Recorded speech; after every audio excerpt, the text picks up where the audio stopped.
Assalamualaikum warahmatullahi wabarakatuh. Waalaikumsalam warahmatullahi wabarakatuh.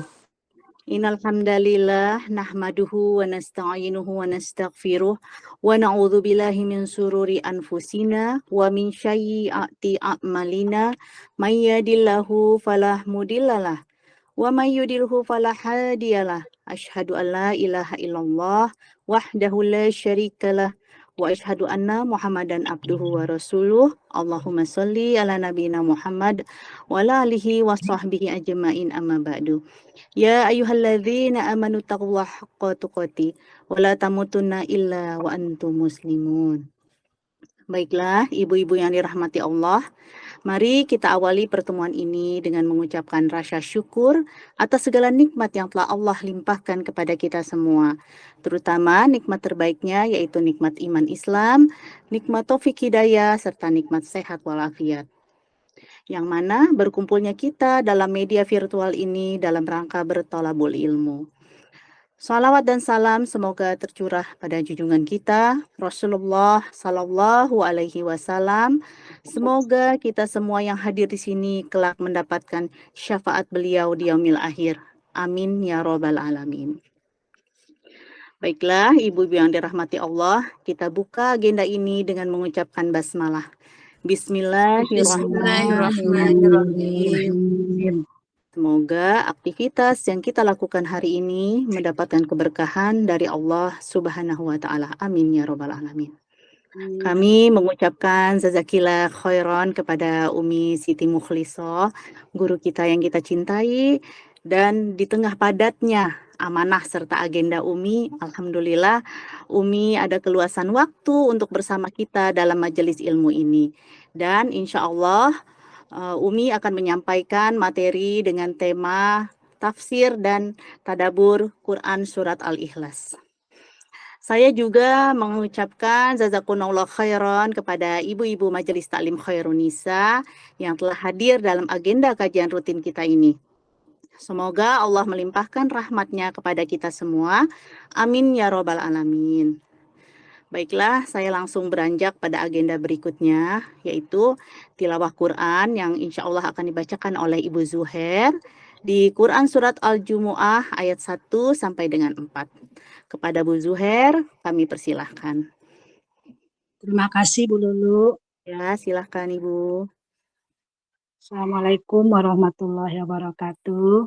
Waalaikumsalam warahmatullahi wabarakatuh. A'udzu billahi minasyaitonir rajim. Bismillahirrahmanirrahim. Yusabbihu lillahi ma fis samawati wa ma fil ardh wa ma fil ardil malikil quddusil azizil hakim. Walladzi ba'atsa fil ummiyina rasulam minhum yatlu alaihim ayatihi wa yuzakkihim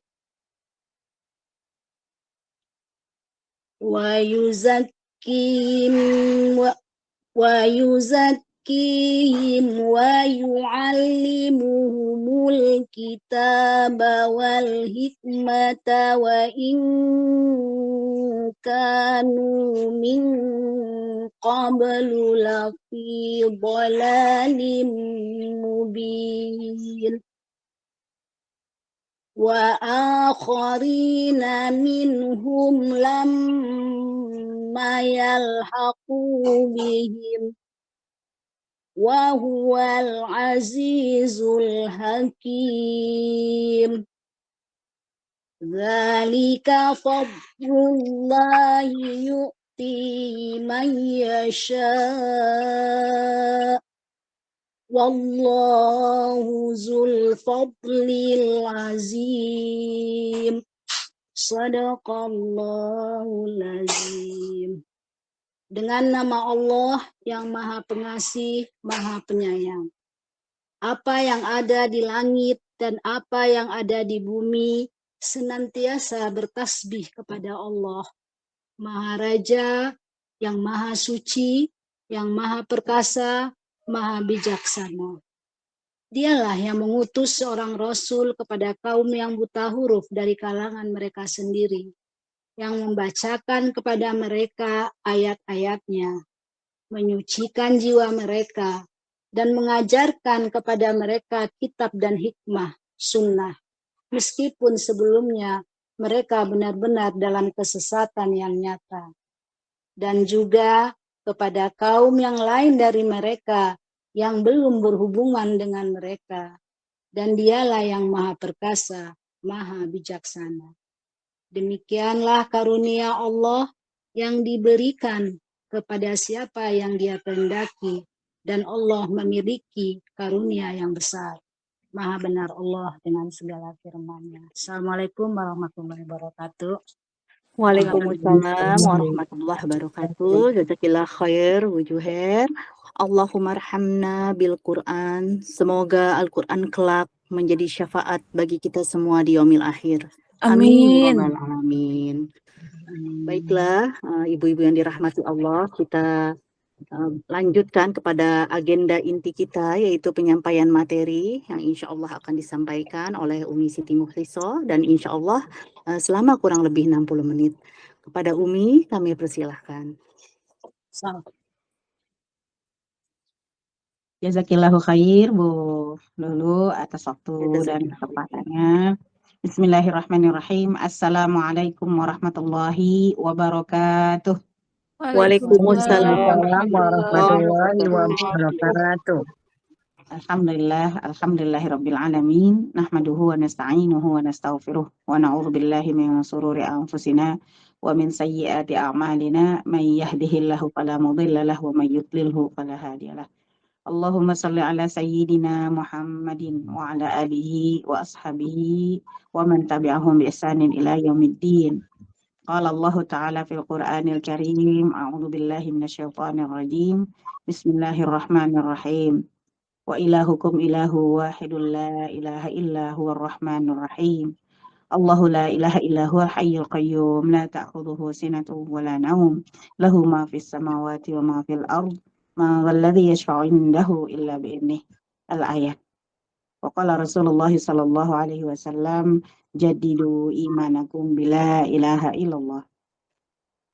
Sadaqallah wa sadaqa Rasulullah sallallahu alaihi wasallam. Wa nahnu ala dzalika minasyahidin wasyakirin walhamdulillahi rabbil alamin. Yang pertama, yang sama-sama kita cintai, kita banggakan, Ibu Lulu selaku ketua kajian setiap Senin dari Majelis Taklim, yang insya Allah selalu kita cintai ya. Yang ada di sini adalah ibu-ibu solehah dari perumahan Bumi Agara, yang mudah-mudahan mungkin walaupun via Zoom, via atau online, tapi insya Allah online, hati kita selalu online ya, walaupun jasad kita belum offline.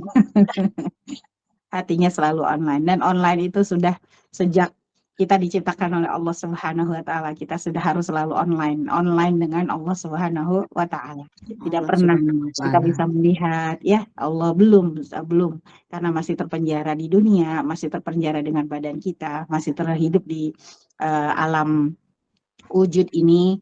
Pastinya banyak hijab ya antara kita dengan Allah yang maha besar, Allah yang maha cinta kepada kita, dan tentunya kerinduan yang luar biasa dari kita pada Allah. Mudah-mudahan dengan pertemuan kita di sini adalah bagian dari cara kita mencintai Allah Subhanahu wa Ta'ala, ingin selalu terkoneksi ya dengan Allah Subhanahu wa Ta'ala.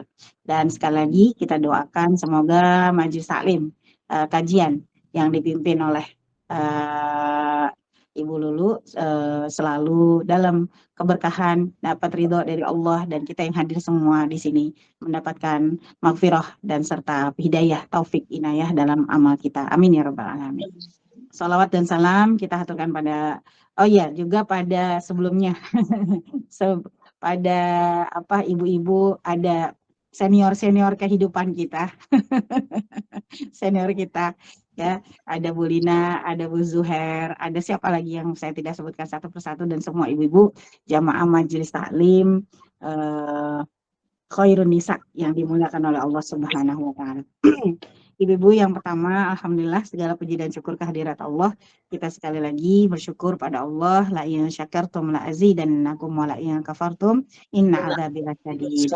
Perbesar selalu rasa syukur kita pada Allah karena kenikmatan yang Allah berikan pada kita harus pasti jauh lebih banyak, jauh lebih luas, jauh lebih kita terima dibandingkan kesulitan, dibandingkan kesukaran, dibandingkan ujian, dibandingkan kesempitan-kesempitan yang datang pada kita. Karena hakikatnya hidup ini adalah pengabdian pada Allah Subhanahu wa taala, dan selama kita selalu dalam bimbingan Allah, selama kita dicintai oleh Allah, mudah-mudahan itu adalah jalan kita menuju keselamatan. Amin ya rabbal alamin. Jadi kita semoga selalu menjadi hamba yang bersyukur atas segala karunia, karena hakikatnya kehidupan adalah pengabdian, kehidupan adalah perjuangan, kehidupan adalah pengorbanan, dan pastinya semoga pengorbanan kita tidak sia-sia di hadapan Allah Subhanahu wa taala, karena niat kita yang selalu menjadikan semua aktivitas kita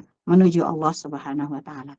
Salawat dan salam kita haturkan pada Rasulullah Shallallahu Alaihi Wasallam, kepada sahabat, keluarga, sahabat, serta pengikutnya yang setia sampai sekarang. Dan semoga kita dimasukkan ke dalam orang-orang yang selalu berkomitmen untuk menapaki jalan Rasulullah Shallallahu Alaihi Wasallam.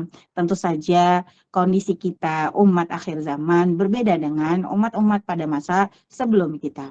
Mereka, para sahabat, berjumpa dengan Rasulullah, melihat wajahnya, melihat perilakunya, melihat perangainya. Begitu cintanya para sahabat kepada Rasulullah Shallallahu Alaihi Wasallam, dan hadir selalu di setiap persoalan hidup mereka. Tetapi ketika kita akhir zaman, umat akhir zaman, di mana kita tidak diberi kesempatan oleh Allah untuk melihat wajahnya, melihat perilakunya, meneladaninya di hadapan mata kita, tapi hakikatnya sungguh kita termasuk umat yang beruntung, karena kata Rasulullah SAW, tuba liman ro'ani wa amanabi summa tuba liman lam yarani wa amanabi. Sungguh beruntung orang yang melihatku dan beriman kepadaku, tetapi sungguh beruntung disebut beruntung 3 kali oleh Rasulullah SAW, yaitu orang yang tidak melihatku tapi dia beriman kepadaku. Jadi semoga ibu bini rahmat Allah, 3 kali keberuntungan yang Rasulullah berikan, yang Rasulullah janjikan kepada kita terima karena kita komitmen dengan keimanan kita pada Rasulullah. Apalagi hari ini ya sudah mulai masuk bulan-bulan Maulid ya. Bulan-bulan Maulid, bulan-bulan memperingati kelahiran Nabi, kelahiran manusia paling utama, dan kelahiran beliau adalah nikmat terbesar yang diterima oleh alam semesta, dan kepergian beliau adalah musibah terbesar yang diterima oleh alam semesta. Kala itu mari berbanyak sholawat dan terus mengevaluasi diri kita, sejauh mana kita sudah bisa meneladani Rasul kita Shallallahu Alaihi Wasallam, untuk kemudian kalau memang kita menjadi ingin diangkat oleh Allah, dikumpulkan bersama Rasulullah Shallallahu Alaihi Wasallam. Semoga kita termasuk orang-orang yang komitmen dengan sunnahnya, meski pasti banyak sekali kekurangan yang ada pada diri kita. Dan mudah-mudahan Allah ampunkan kita, Allah bersamakan kita bersama dengan Rasulullah Shallallahu Alaihi Wasallam. Ibu-ibu yang dirahmati Allah, hari ini kita akan membahas lanjutan kajian tadabbur ya, surah Al-Ikhlas. Subhanallah. Mudah-mudahan 3 surah yang biasa kita sudah biasa di kepala kita, di hati kita baca, tetapi semakin meningkat pemahaman kita, pemaknaannya, mudah-mudahan betul-betul bisa menjadi manhaj atau konsep hidup kita, menjadi pedoman hidup yang benar-benar hidup di dalam hati dan pikiran kita. Insya Allah hari ini kita akan bahas surah Al-Ikhlas setelah sebelumnya kita bahas surah Al-Falaq. Ada korelasi yang luar biasa pastinya.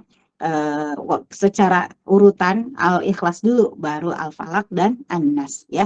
Jadi kunci. Kalau dari belakang bisa juga munasabah dari belakangnya, tetapi kembali ya, kalau urusan pribadi selesaikanlah urusan pribadi kita, selesaikanlah hal-hal yang berkaitan dengan hawa nafsu kita, selesaikanlah, tuntaskanlah segala hal yang berkaitan dengan karakter kita, keimanan kita, akidah kita, yaitu di surah An-Nas. Kemudian kita akan meningkat pada derajat ujian dari luar, yaitu Al-Falaq ya, ciptaan Allah ya, ujian eksternal.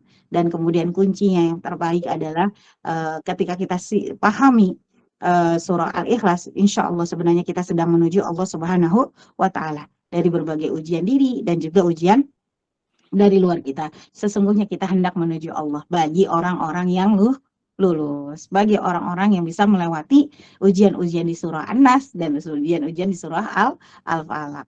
Ya, jadi insya Allah kita akan coba menyatu gitu ya, memahami, mendekat dengan Allah sedekat-dekatnya keadaan, sedekat-dekatnya situasi, sedekat-dekatnya kondisi. Karena kedekatan hati, Allah sebenarnya kata Allah di dalam Al-Quran, A'udzubillahi minasyaitonirrajim, Bismillahirrahmanirrahim.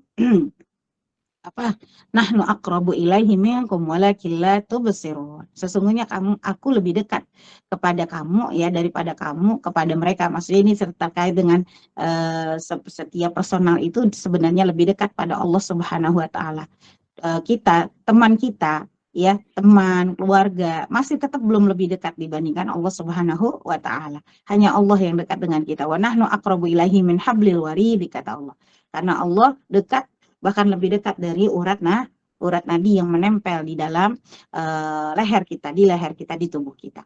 Hakikatnya kita ini bersama dengan Allah Subhanahu wa Ta'ala. Maka mari sama-sama kita tadaburi surah Al-Ikhlas. Nah, makanya keikhlasan yang luar biasa. Ikhlas ini adalah dimensi akidah ya, Ibu-ibu. Sebelum masuk ke surah Al-Aqidah berkaitan dengan ikhlas tadi, jadi ikhlas itu bukan tentang pemberian tanpa pamrih, bukan, atau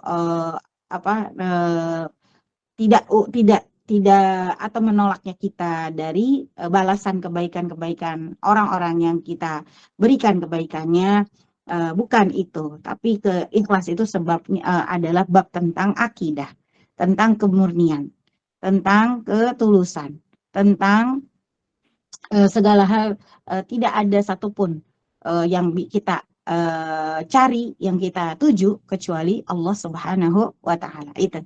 Jadi bukan hanya persoalan pada muamalah, tapi persoalan akidah jauh lebih dahsyat yang harus kita pahami. Sehingga ketika kita menjadi orang-orang yang ikhlas, sesungguhnya ikhlas itu mudah, gitu kan? Ikhlas itu mudah, tidak ada yang susah. Ya, yang paling penting bagaimana kita tidak meniadakan seluruh tujuan-tujuan kecuali Allah Subhanahu wa Ta'ala.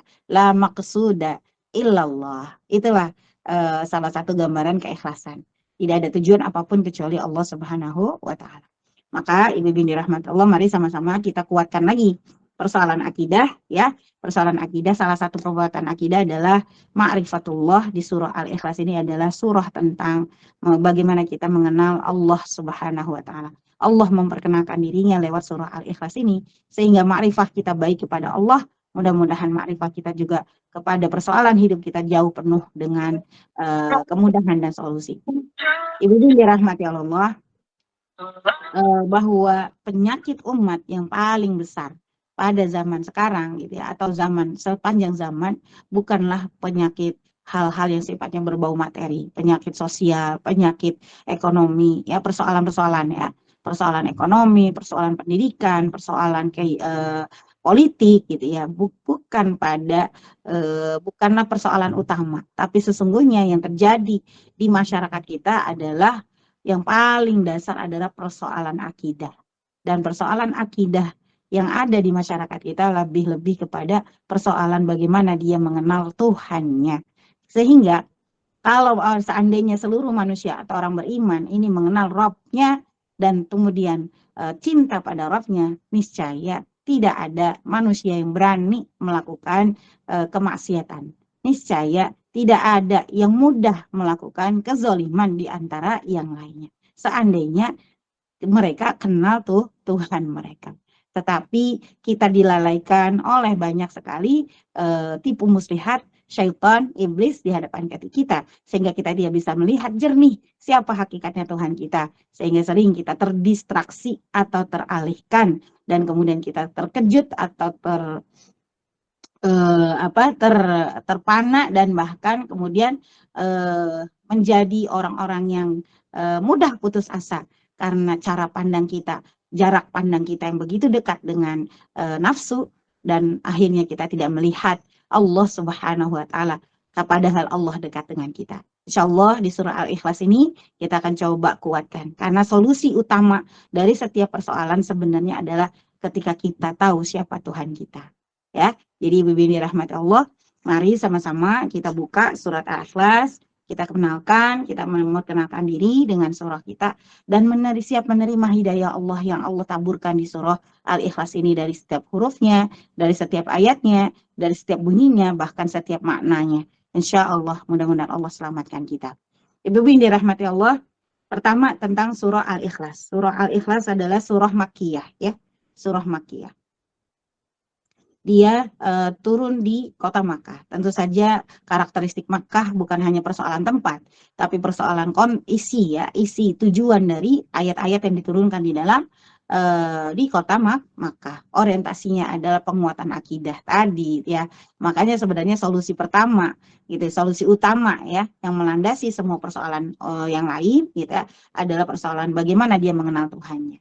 Karena bayangkan ibu-ibu kalau kita nggak kenal Tuhan kita, ya, kita seolah-olah orang yang mampu mengatasi segala persoalan, karena semua ibaratnya karena kita menuhankan atau kita memposisikan diri kita orang yang paling mengerti tentang kehidupan kita. Akhirnya ketika ketika dihadapkan pada persoalan-persoalan yang tidak kita bisa temukan jawabannya, kita termasuk orang-orang yang kemudian akhirnya menjadi putus asa. Karena kita tidak tahu siapa yang sebenarnya harus kita andalkan dalam kehidupan kita. Maka Ibu yang dirahmati Allah, dengan kita mengenal Tuhan kita, insya Allah tidak gampang mudah putus asa, tidak gampang untuk tertipu, tidak juga mudah untuk tergiur dengan rayuan-rayuan yang ternyata menjerumuskan kita. Ibu yang dirahmati Allah, surat Al-Ikhlas ini di awal tadi surah Makkiyah, diturunkan di kota Makkah dalam rangka menguatkan, ya, persepsi tentang siapa sih yang sebenarnya harus kita sembah, siapa sih yang sebenarnya harus kita cintai, siapa sih yang harus kita taati, siapa sih yang kita harus takuti. Karena pada saat itu di kaum kafir Quraisy menyembahnya berhala, ya, berhala.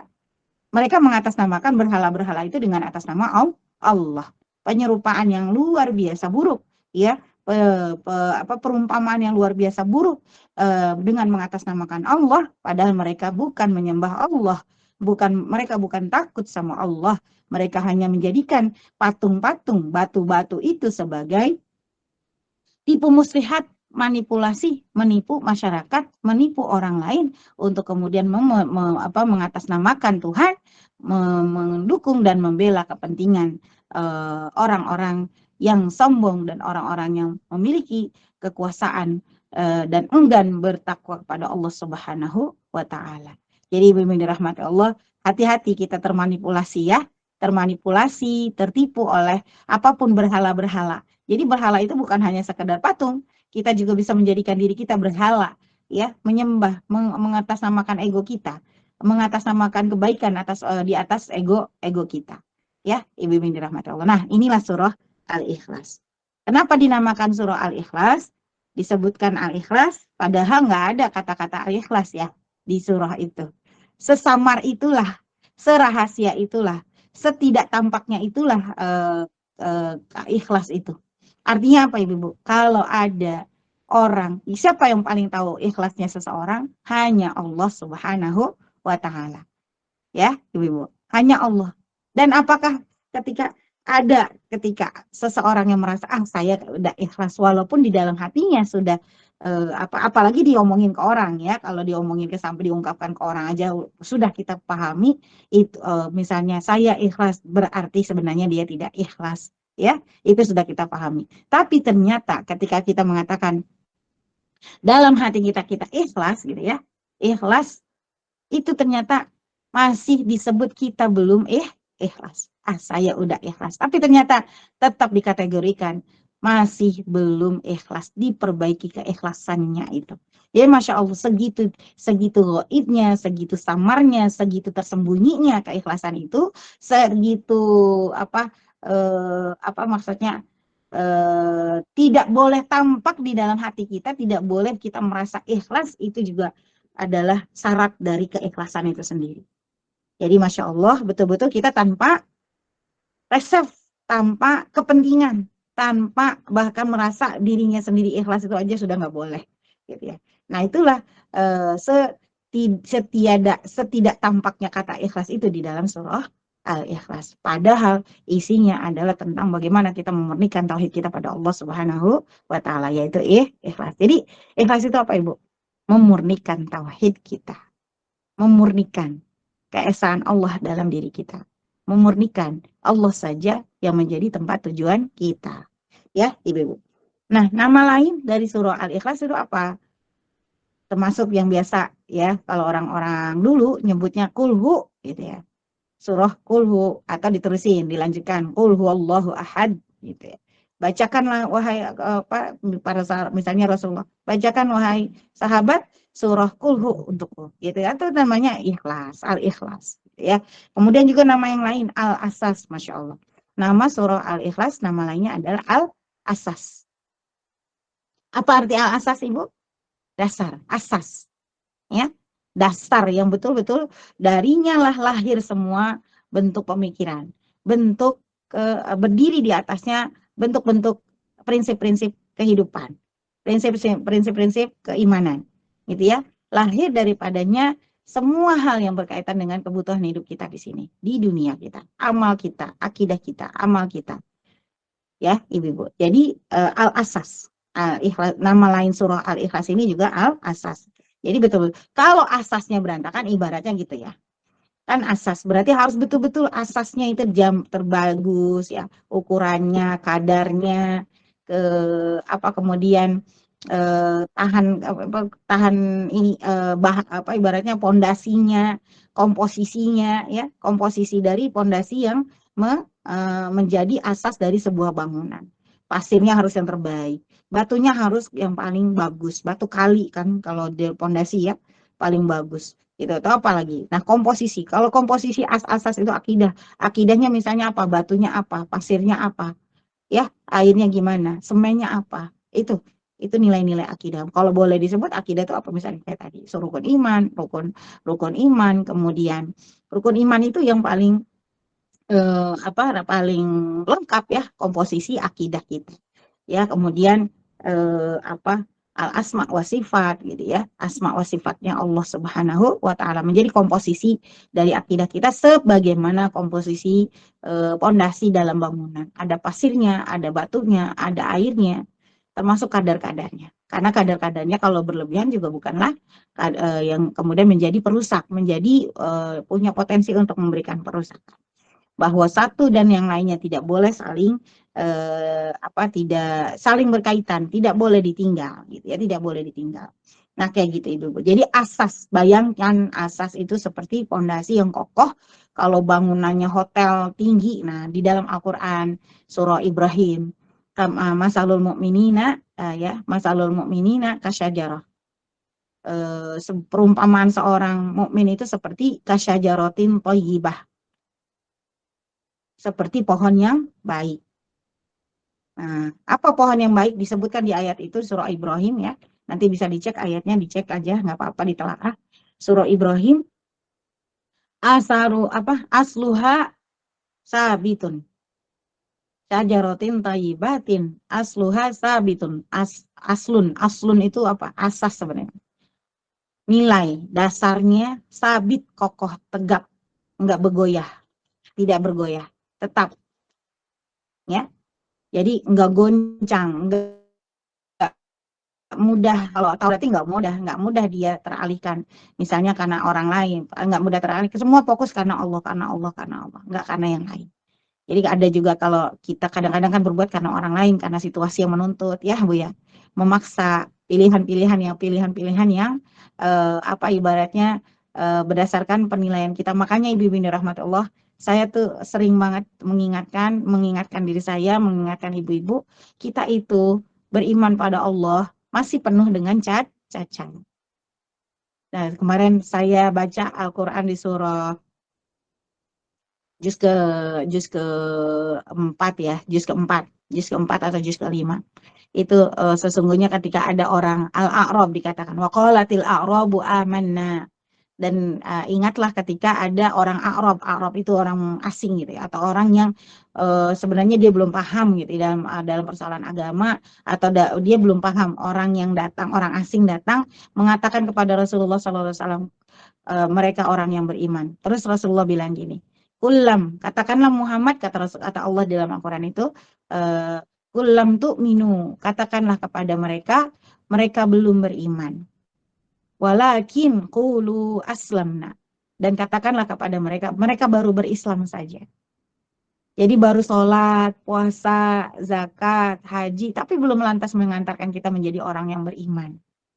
Ya, ibu-ibu yang dirahmati Allah. Jadi iman itu apa? Karena tadi kenapa bisa disebut beriman? Makanya derajat Islam, iman, Muslim dulu, baru mukmin, mukmin dulu, baru muhsin. Di atasnya mukmin, muhsin.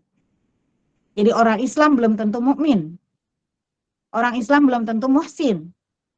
Tapi orang muhsin sudah pasti mukmin, sudah pasti muslim. Orang mukmin sudah pasti muslim.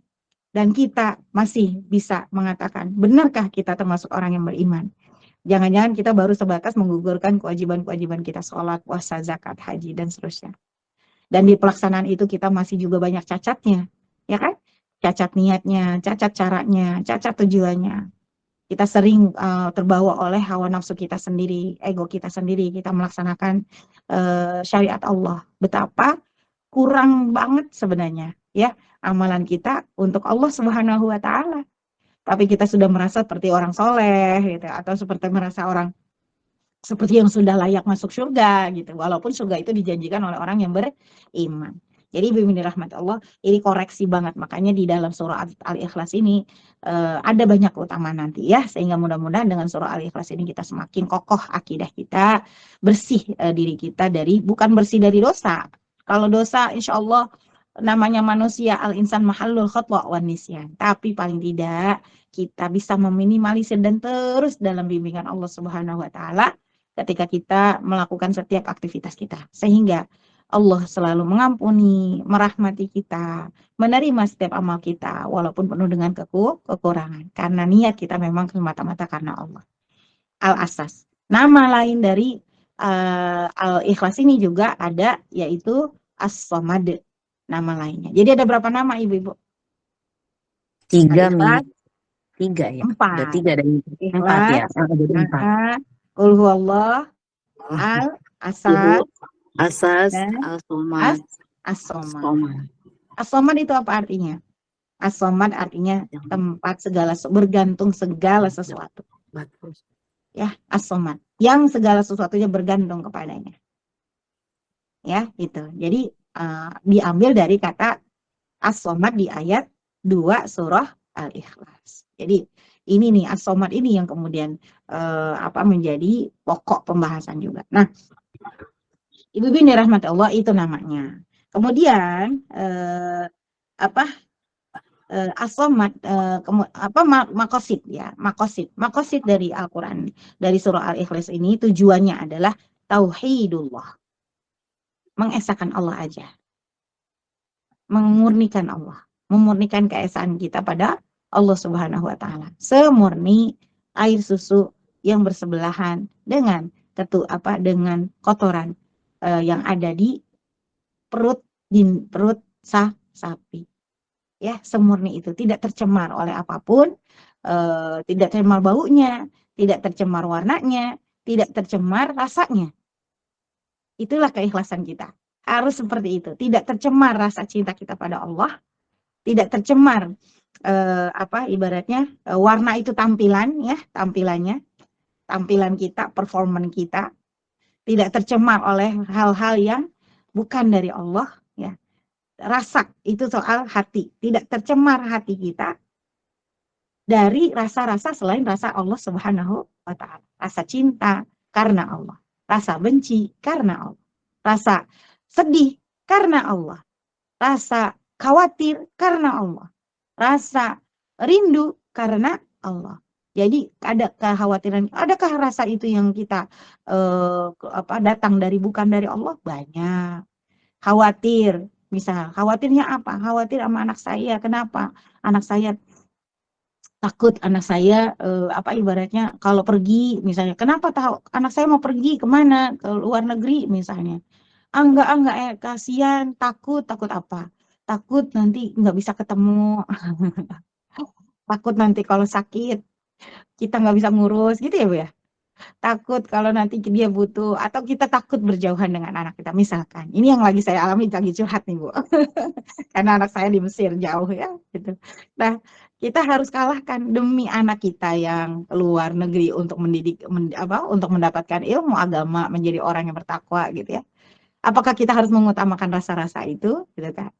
Nah, itulah yang kemudian ternyata kalau kita masih khawatir yang bukan datang dari Allah Subhanahu wa taala, masih mengandalkan rasa takut kita karena pertimbangan-pertimbangan sesaat kita. Disitulah kita mungkin harus terus berkoreksi. Bisa jadi kita belum tauhid kepada Allah Subhanahu wa taala secara utuh.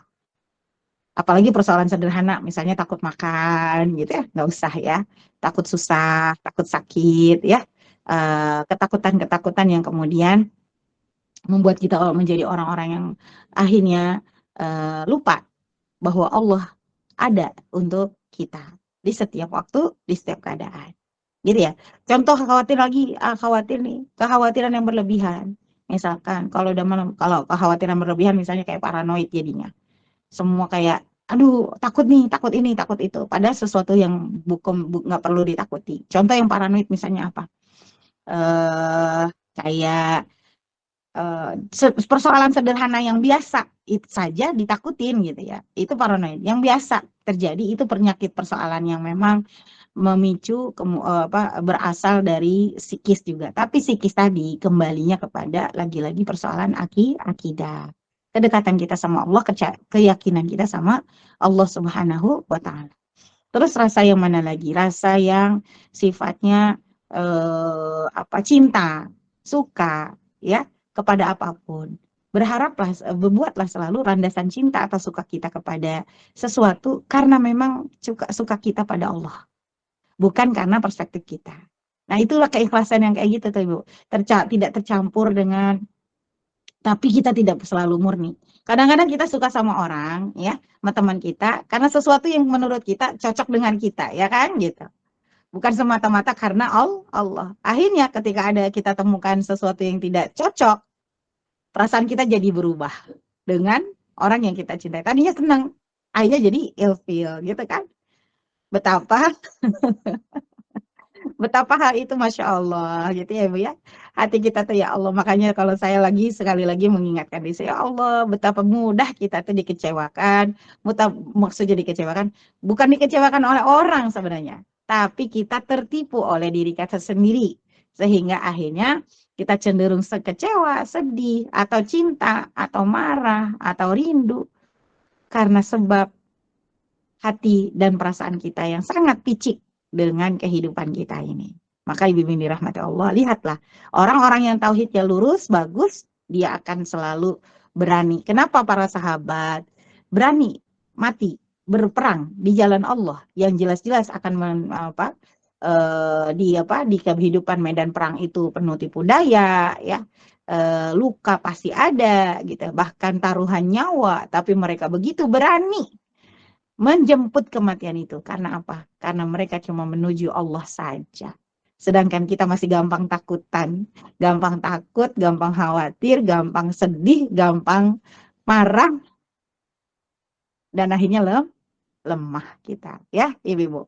Mudah-mudahan dengan surah Al-Ikhlas ini kita makin bisa menempatkan rasa kita yang benar sebagaimana rasa-rasa yang telah Allah contohkan dalam sifat-sifat yang ada di makhluk-makhluknya.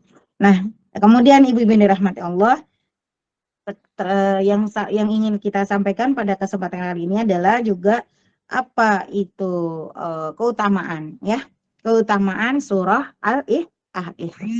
Yang pertama adalah bahwa surat Al-Ikhlas ini sebanding dengan sepertiga Al-Quran. Ya, Ibu-Ibu.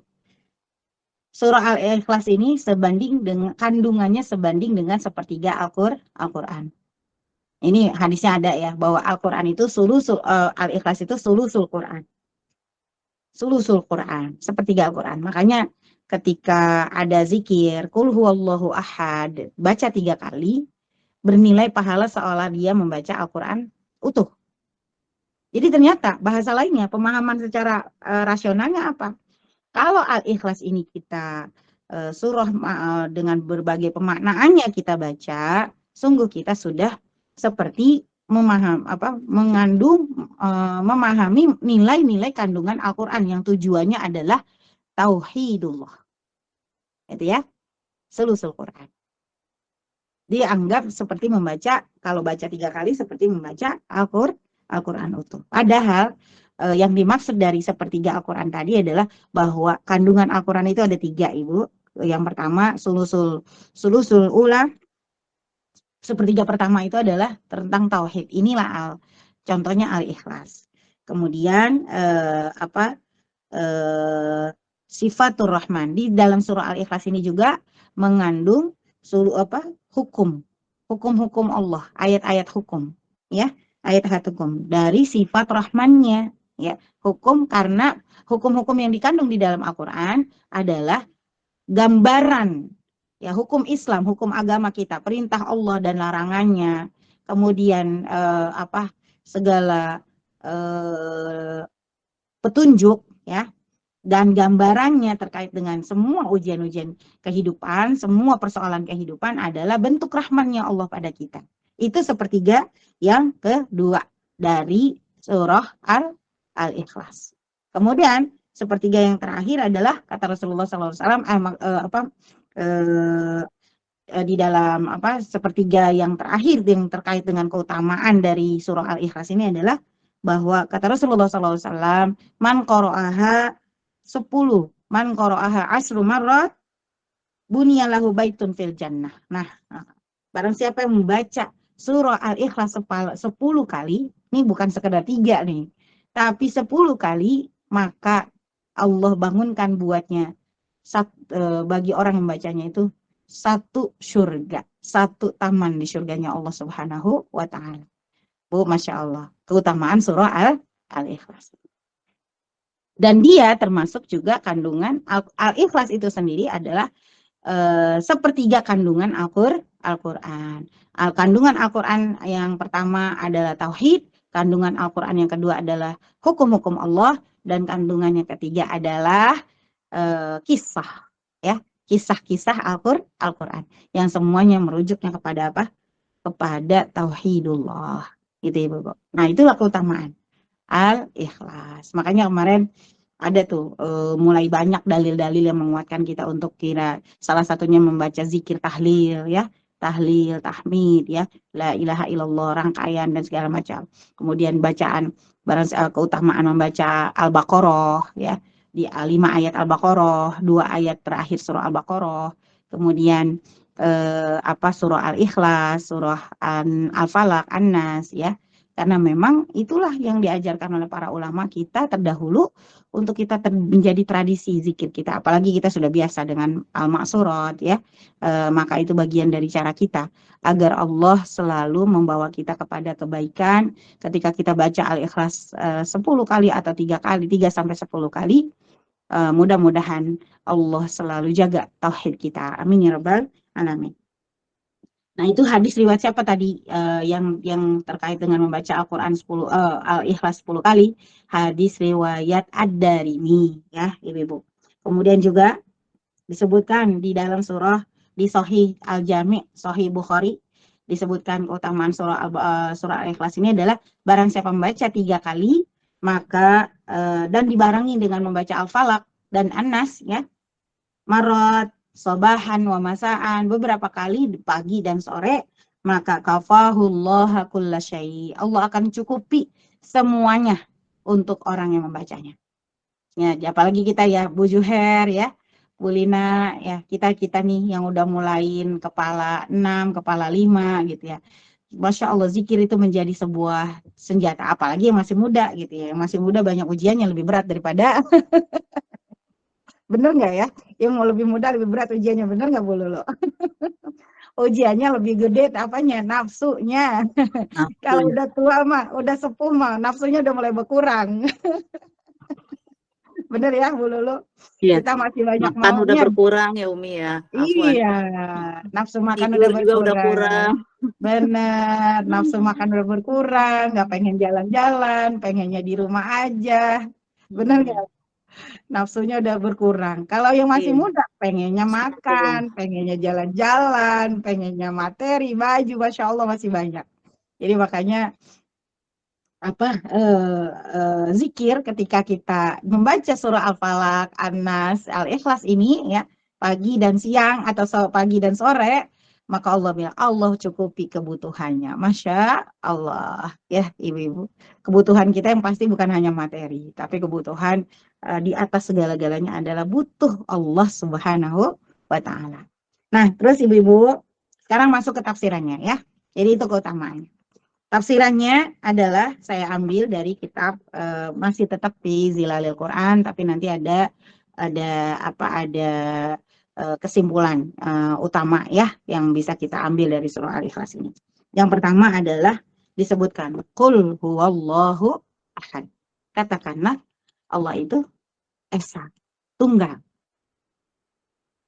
Di tengah-tengah masa pada saat itu kaum musyrikin Quraisy menyembah banyak berhala atas nama Tuhan.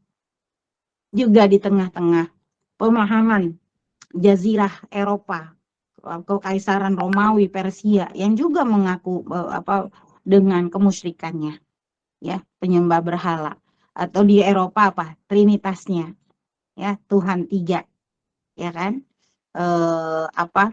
Pada masa itu, walaupun itu bukan ajaran Nabi Isa, tetapi Nabi Isa ajarannya kemudian diselewengkan ya dalam sejarah perkembangan ajaran Nabi Isa. Dan di dunia barat, di dunia Eropa pada saat seperti itu, Romawi ya, di bawah kekaisaran Romawi, sedangkan di Jazirah Arab sendiri penuh dengan kebutaan, keumumian terkait siapa penerus mereka. Karena setelah Nabi Ismail hidup, setelah wafat, tidak ada lagi nabi di antara mereka. Tidak ada lagi penerus risalah, ada kekosongan risalah pada saat itu. Kekosongan petunjuk maksudnya. Nggak ada orang yang ngasih tahu kaum Quraisy, kaum Arab pada saat itu, sebagaimana berturut-turutnya nabi-nabi yang ada di daerah Eropa, Romawi, Palestina, ya, negeri Syam, dari mulai Nabi Ibrahim, Ishak, Yakub, Yusuf, Ayub, Syuaib, Harun, Musa, terus sampai Nabi Isa.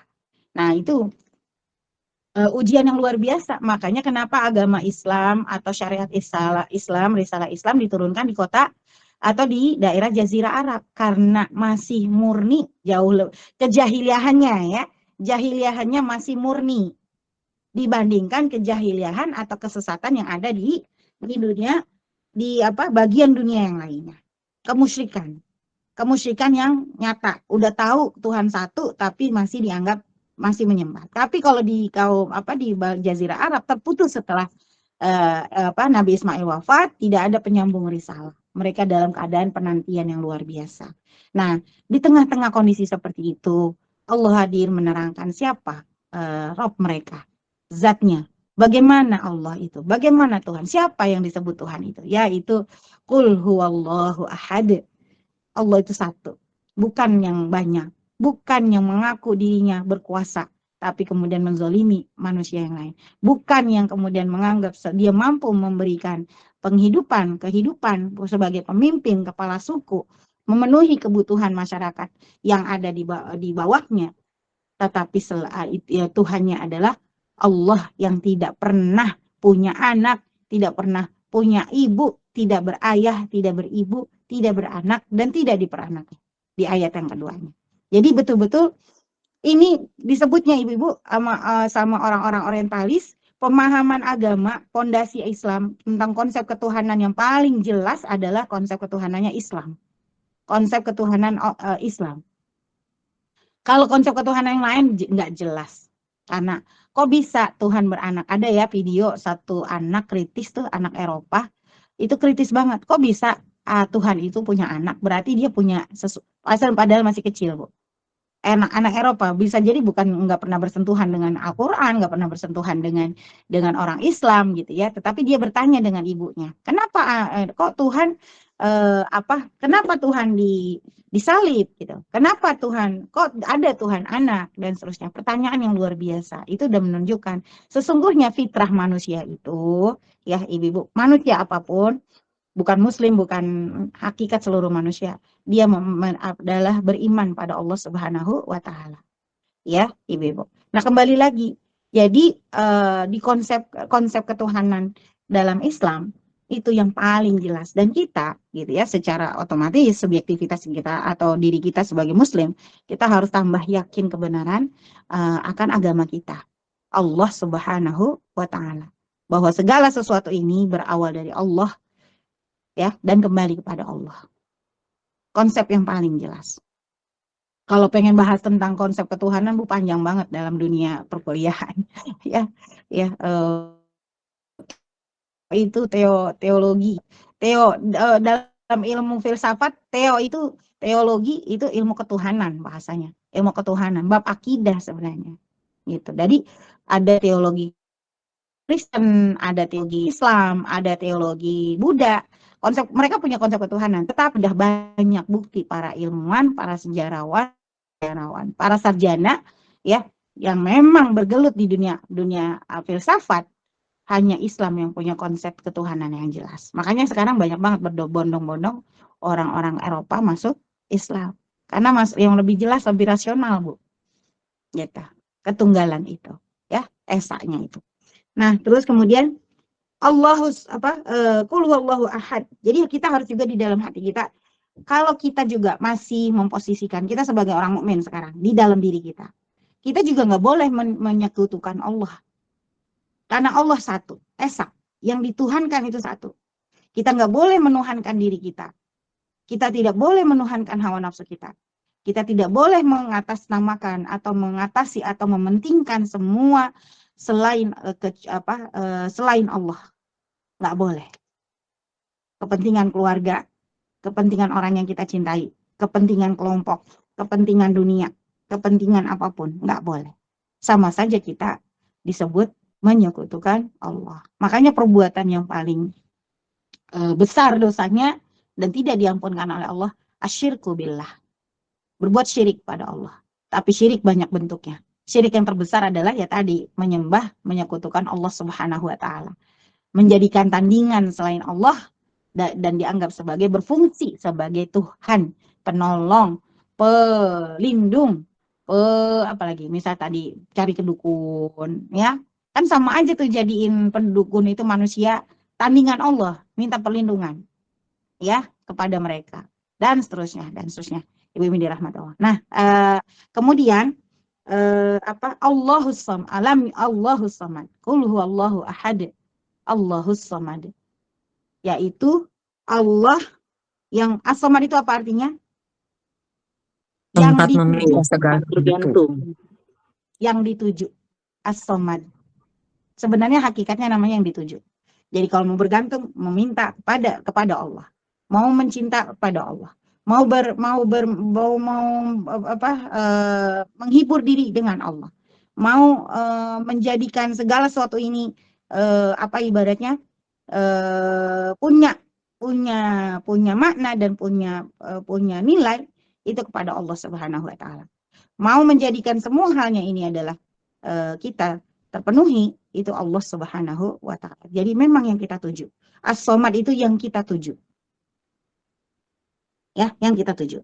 Kemudian apalagi ibu-ibu ini rahmat Allah? Allah yang tidak ada Tuhan yang sebenarnya selain Dia. Tuhan. As-Samad itu As-Sayyid.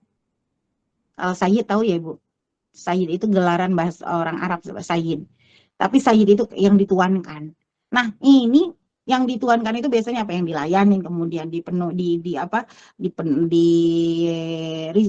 dibagusin, difasilitasi dengan baik dan segala macam. Tapi terbalik, sesungguhnya yang memfasilitasi kita adalah Allah Subhanahu wa taala. yang melayani kita adalah Allah Subhanahu wa taala. Maka as-samad itu harus jadi tujuan kita, ibu-ibu ini rahmati Allah. Allah lah yang kemudian Allah sudah memberikan berbagai bentuk ya semua kebutuhan kita, maka kita harus benar-benar menjadi tujuannya. Gitu ibu-ibu. Jadi kalau manusia dijadiin tujuan, kita jadi budaknya gitu ya. Tapi kalau Allah yang menjadi tujuan kita, Allah yang melayani kita, Allah yang melindungi kita, Allah yang memelihara kita. Gitu. Malah kita muliakan oleh Allah Subhanahu wa taala. Lam yalid wa lam yulad. Tidak beranak dan tidak diperanakan. Jadi ibu ini rahmat Allah, kalau soal yang beranak dan diperanakan ini kita sudah tidak lakukan lagi. Hakikat Allah tetap tidak berubah, abadi, dan kemudian sifatnya adalah sempurna dan mutlak. Sifatnya adalah sempurna dan mutlak. Nggak ada penolakan. Nggak ada yang cacat. Mustahil Allah cacat. Mustahil Allah cacat. Lam yalid wa lam yulad kan cacat berarti. Apa? Orang yang beranak berarti cacat kan? Karena berarti dia ada karena orang lain. Ya kan? Dia ada karena sesuatu. Sebab-sebab, kalau masih ada sebabnya, sesuatu itu ada masih ada sebabnya, berarti itu adalah bukan Tuhan, tapi makhluk penciptaan. Lam yalid punya cacat, punya kelemahan, punya kekurangan. Jadi layaklah kita, semakin tahulah kita siapa yang harus kita minta. Nggak bisa kita minta perlindungan pada manusia. Kita hanya minta sama Allah. Nggak bisa kita mencintai manusia sebesar-besarnya. Karena mereka mencintai kita pun juga batasnya ada. Dan kita juga punya batasan yang ada. Kemampuan mereka untuk memberikan cintanya kepada kita juga terbatas. Siapa yang tidak pernah terbatas cintanya? Allah Subhanahu wa ta'ala. Nah, terus la walam yakul lahu kufuwan ahad. Tafsiran sederhananya ya Ibu. Dan tidak ada seorang pun yang setara dengannya. Tidak ada yang sebanding dengan setara dengan dia, baik dalam hakikat wujudnya maupun dalam hakikat efektivitasnya, dan tidak juga dalam zatnya, bahkan juga dalam sifatnya. Ya, Allah segala-galanya. Nah, ya Ibu. Nah, lalu apa yang bisa kita ambil dari apa nih? Dari konsep ini yang paling utuh yang saya ambil dari fi zilalil Quran. Yang pertama, Ibu-ibu yang dirahmati Allah, surat Al-Ikhlas ini harus mampu menjadikan diri kita punya manhaj yang utuh beribadah kepada Allah saja. Ya. Beribadah kepada Allah. Konsep ibadah totalitas hanya pada Allah. Totalitas ya, totalitas pada Allah. Bukan separuh-separuh. Kita masih kadang-kadang separuh-separuh. Masih setengah hati. Sholat masih setengah hati, ya Allah, betul-betul banget. Makanya kata kita masuk surga itu karena rahmat Allah ya Bu, bukan karena sholat kita, bukan karena amal kita, semua karena Allah. Makanya ya Allah, kalau kita nggak cinta sama Allah ya Allah, gitu Bu. Kalau saya gitu mikirnya, ya Allah, kalau kita nggak cinta sama Allah, kita mau masuk surga dengan modal apa gitu ya. Sedangkan Allah, Masya Allah, cintanya luar biasa. Jadi jangan berbatas Ibu dengan cinta kepada Allah. Jangan berhitung-hitung dengan Allah. Jangan seuzon apalagi sama Allah. Ya, seuzon sama Allah itu apa? Kalau kita selalu menyangka musibah-musibah itu ada keburukan buat kita. Nauzubillahimin. Yang ada kita pandangnya Allah, cintamu luar biasa. Begitu besar. Menurut kita udah sering paham. Asa antakrahu syai'an wa huwa khairul lakum. Menurut kita jelek, padahal menurut Allah itu baik. Gitu ya Bu ya. Dan kita sangat terbatas dengan urusan itu. Ilmu kita nggak ada.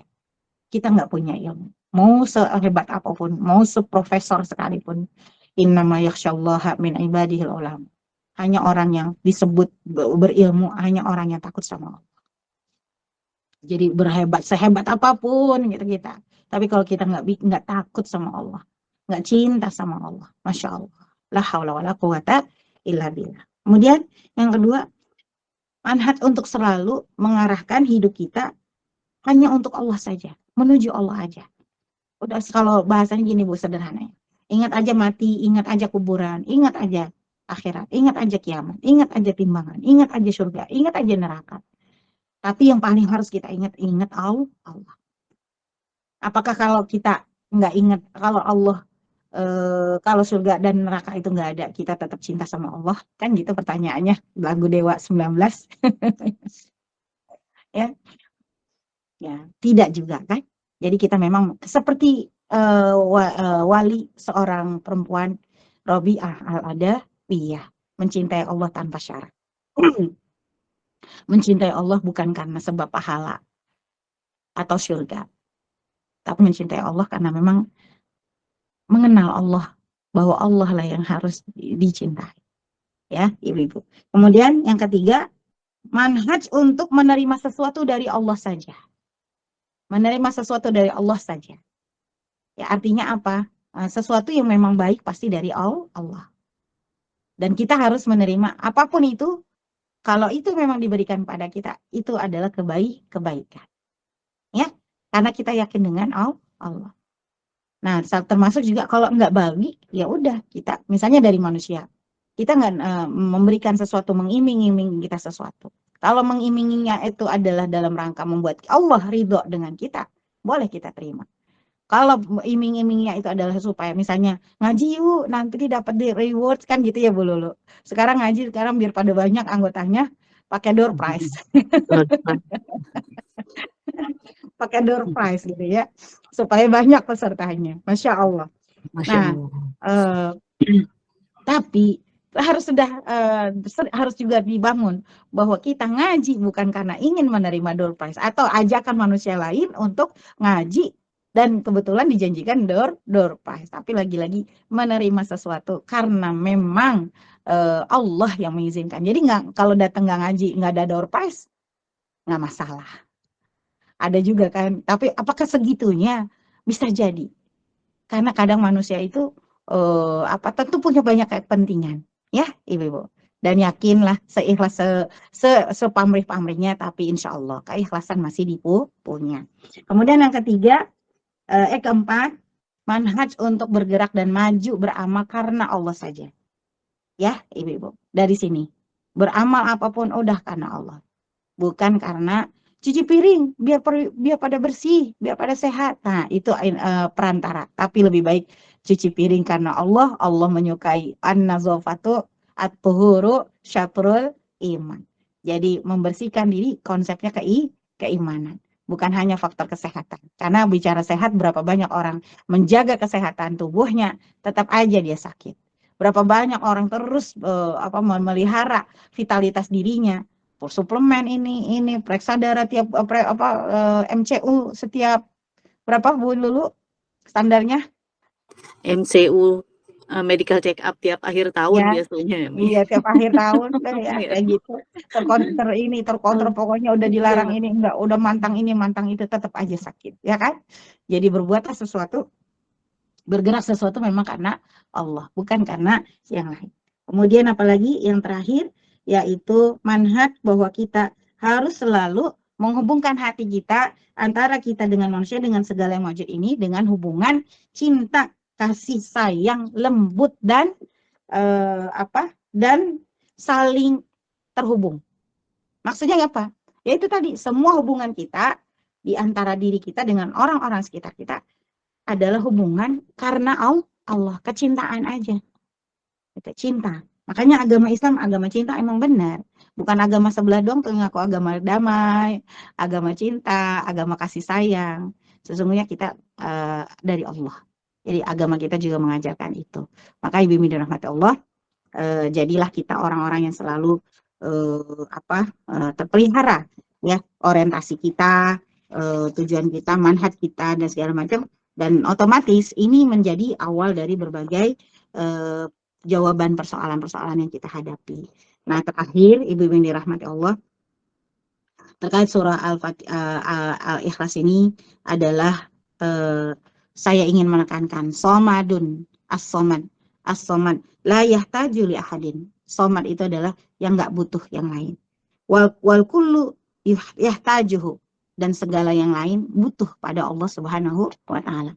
Kemudian apa as-somad itu? La bidayatun lahu. Tidak ada permulaan.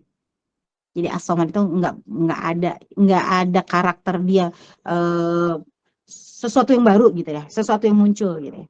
Nah, tapi Allah ada sejak zaman dahulu, sejak azali, kekekalannya ada.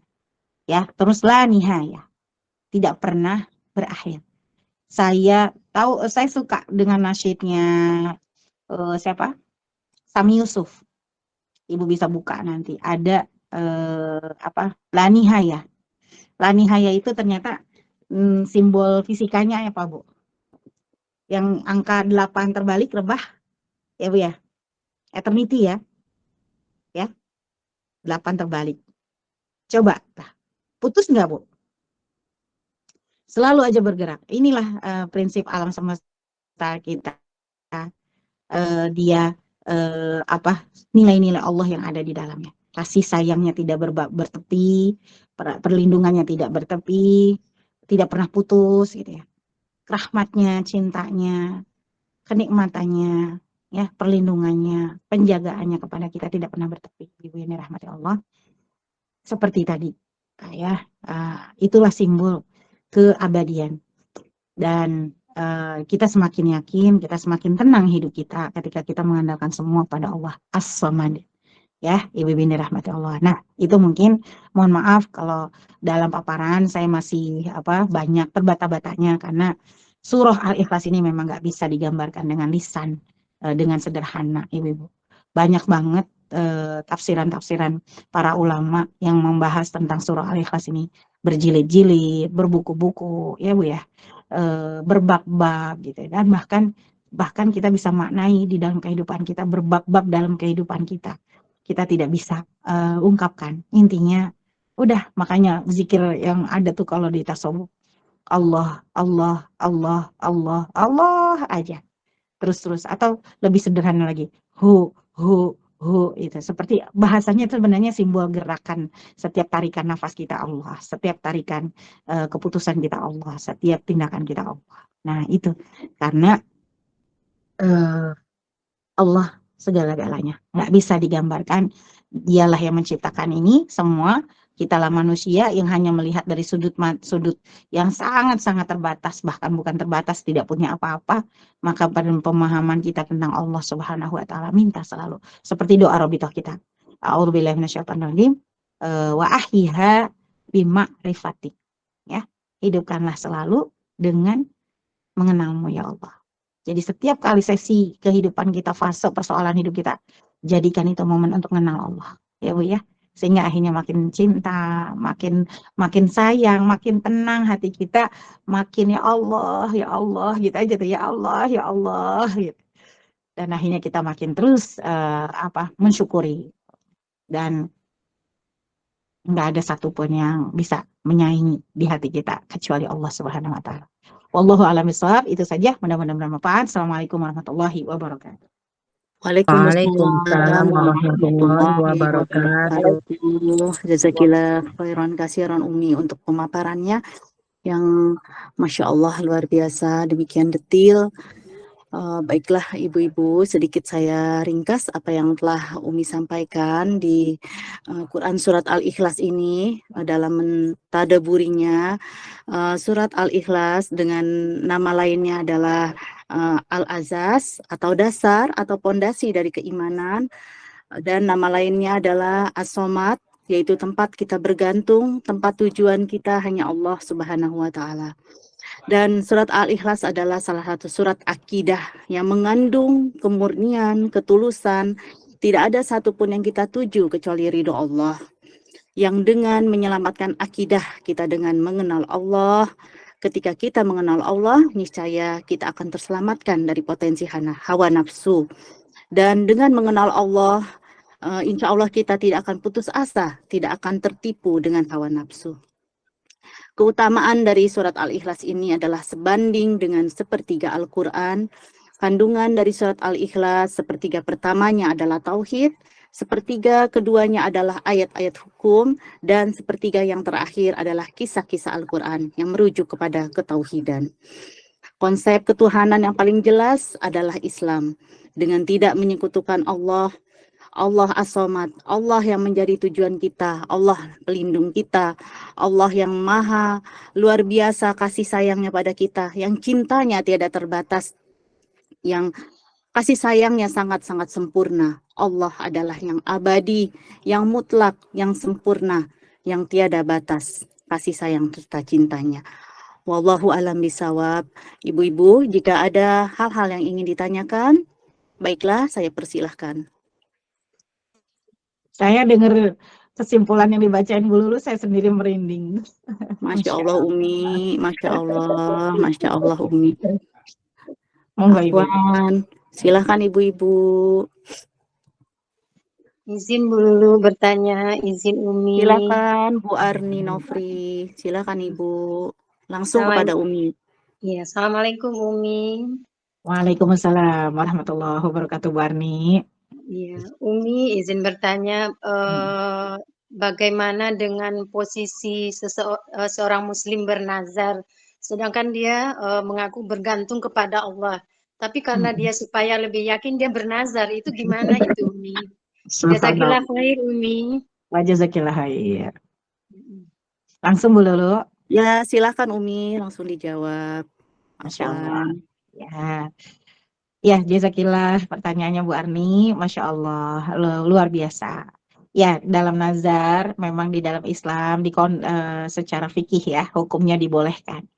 Ya, secara fikih hukumnya dibolehkan. Itu tanda bahwa kita manusia, ya, masih punya keterbatasan dan punya keinginan yang sangat banyak dan sangat ibaratnya sangat besar, sehingga akhirnya kita perlu gitu ya menazarkan sesuatu agar yang kita inginkan dikabulkan oleh Allah Subhanahu wa taala. Itu adalah fitrah yang dibolehkan. Tapi memang kita diingatkan oleh Allah, oleh Rasulullah SAW untuk melakukan segala sesuatu, bukan karena hanya sebatas keinginan kita. Sehingga Rasulullah mengatakan orang yang bernazar itu sering-sering bernazar, malah disebutnya dalam sisi akidah gitu ya, disebutkan oleh Rasulullah secara halus, ya orang yang pelit gitu ya. Orang yang pelit beramal karena ada sesuatu yang ingin dia dapatkan. Dan itu kepentingan yang sangat-sangat subjektif. Misalnya, ya Allah, aku pengen anakku masuk tentara. Ya kan udah sangat subjektif kan ketentaraan itu. Gitu. Padahal bisa jadi gitu, misalnya apakah itu lebih baik buat anak kita gitu, atau lebih baik buat kehidupannya masa depan, kan kita nggak tahu. Tapi kita sangat-sangat sok tahu misalnya gitu ya, dengan mengatakan anak kita pengen jadi tentara biar begini dan segala macam. Padahal hakikatnya Allah yang mata. Karena kita yang punya keinginan, terus kemudian kita bernazar pada Allah. Makanya kemudian kita akhirnya melakukan itu. Dan tentu saja sekali lagi dalam konteks hukum masih dibolehkan. Karena kita punya masih sifat manusia. Gitu Bu. Jangankan yang bernazar, ya, yang bernazar alhamdulillah masih itu, masih mau melakukan ketaatan, ya kan Bu. Ada yang ada yang enggak padahal ada yang banyak punya keinginannya tapi nggak bernazar. Maksudnya nggak bernazar itu apa? Ya dia nggak ngamalin khusus gitu, nggak melakukan amalan khusus gitu, tapi dia punya. Sebenarnya di satu sisi ada kebaikan, di sisi lain juga punya banyak kelemahan. Dan salah satunya tadi yang Rasulullah sampaikan, dianggap seperti pelit karena dia melakukan sesuatu karena dia punya mau. Nah itu jadi ini juga. Jadi boleh nggak? Ya boleh. Kedua, terus gimana? Apakah merusak akidah, merusak keikhlasannya? Jangan, kata Rasulullah. Pemahamannya setelah itu adalah jangan terlalu sering bernazar. Ya. Makanya di surah Al-Ikhlas ini diingatin, udah semuanya karena Allah, semua terima dari Allah, kita terima aja. Yang penting kita jalannya di on the track. Kalau jalan kita udah paham iman ini, bab iman sama takdir ya ibu-ibu. Qadha sama takdir, beriman kepada qadha dan qadar. Qadha adalah ketetapan azali Allah yang tidak berubah, jodoh, maut, dan seterusnya. Tapi qadar, ada qadar yang juga kita harus imani. Qadar itu apa sih Bu? Kalau saya memaknainya, ada nanti babnya, nanti kalau mau bahas khusus boleh. Ada bab namanya, secara sederhana, bertemunya antara keinginan Allah dengan ikhtiar kita. Paham ya, Bu? Ya, paham Umi. Ya. Jadi ikhtiar kita apa? Itulah yang kemudian diberikan oleh Allah. Contoh, saya sering nyontohin kok waktu itu air. Kalau dikasih air putih bening, dikasih kopi jadi kopi, ya kan? Takdirnya jadi kopi kan? Air warna Iya. coklat.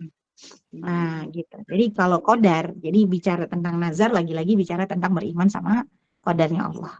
Nah, kalau kita bicara tentang itu berarti ikhtiar yang maksimal yang kita lakukan akan bertemu dengan ketetapan Allah Subhanahu wa taala, tentu dengan cara yang benar. Gitu ya, Ibu. Ya baik Ani. Umi. Ya baik Umi. Jazakillah khair Umi. Iya. Sama-sama. Wa jazakillah khair. Alhamdulillah. Untuk jawaban dari pertanyaan Bu Arni, insya Allah jika masih ada pertanyaan dipersilakan ibu-ibu. Ya, izin bertanya, Kak. Oh ya, silakan Bu Nia. Assalamualaikum, Umi. Waalaikumsalam warahmatullahi wabarakatuh. Mohon penjelasannya tentang arti manhaj itu, Umi, itu aja. Oh iya. Jazakallahu khairan katsiran. Iya, wa jazakillah khair. Manhaj itu artinya konsep. Konsep hidup. Apalagi konsep itu? Konsep hidup itu apa? Cara berpikir, paradigma kita. Tapi kalau manhaj itu udah tersusun sistematis. Ya, tapi kalau paradigma baru sebatas pikiran. Jadi paling enggak pemahamannya adalah manhaj itu konsep, pedoman, ya, pedoman hidup, pedoman dasar kayak ADART. ADART kan secara sederhana organisasi ada ADART-nya. Nah, kita sebenarnya hidup kita ada ADART-nya. Apa ADART kita ini? Al-Qur'an. Dan Al-Qur'an itu apa? Qulhu tadi, Al-Ikhlas itu jadi konsep hidup kita. Bahwa konsep hidup kita tadi tidak ada Tuhan selain Allah. Allah lah tempat bergantung kita. Kalau kita sedih kepada Allah, kalau kita butuh sama Allah, jadikan semua aktivitas kita ini kan Allah. Itu konsep hidup kita. Kalau konsep itu terbangun dalam diri kita, insya Allah hidup kita banyak ujian, bukan berarti nggak banyak ujian ya, bisa jalani dengan maksimal kehidupan kita. Amin ya robbal alamin. Saya juga masih belajar ya, Bu Arni, masih belajar menerapkan konsep hidup yang luar biasa itu agar kita selamat. Tapi sederhana sebenarnya, sederhana, yaitu jadikan Allah satu-satunya urusan kita. Allah alam bisawab. Apa manhaj konsep hidup? Iya. Alhamdulillah, jazakillah khair Umi. Baiklah ibu-ibu yang dirahmati Allah, karena kita sudah di penghujung waktu. Baiklah kita akhiri pertemuan kita di siang hari ini. Sekali lagi jazakillah khairan katsiran kepada Umi untuk pemaparan materinya di hari ini. Serta saya ucapkan juga jazakumullah khairan katsiran kepada ibu-ibu Majelis Taklim Khairun Nisa yang telah hadir di kajian rutin kita ini. Semoga dengan kajian ini, pelajaran yang kita dapatkan hari ini, Allah senantiasa memberikan kita pertolongan dan kemudahan untuk senantiasa mengokohkan ketauhidan kita dan memperbaiki amal. Baiklah, istighfar dan doa kafaratul majelis. Astaghfirullahaladzim, astaghfirullahaladzim, wa atubu ilaih. Subhanakallahumma wa bihamdika asyhadu an la ilaha illa anta astaghfiruka wa atubu ilaih. Alhamdulillahirabbil alamin. Mohon maaf atas segala kekurangan. Wassalamualaikum warahmatullahi wabarakatuh. Waalaikumsalam warahmatullahi wabarakatuh.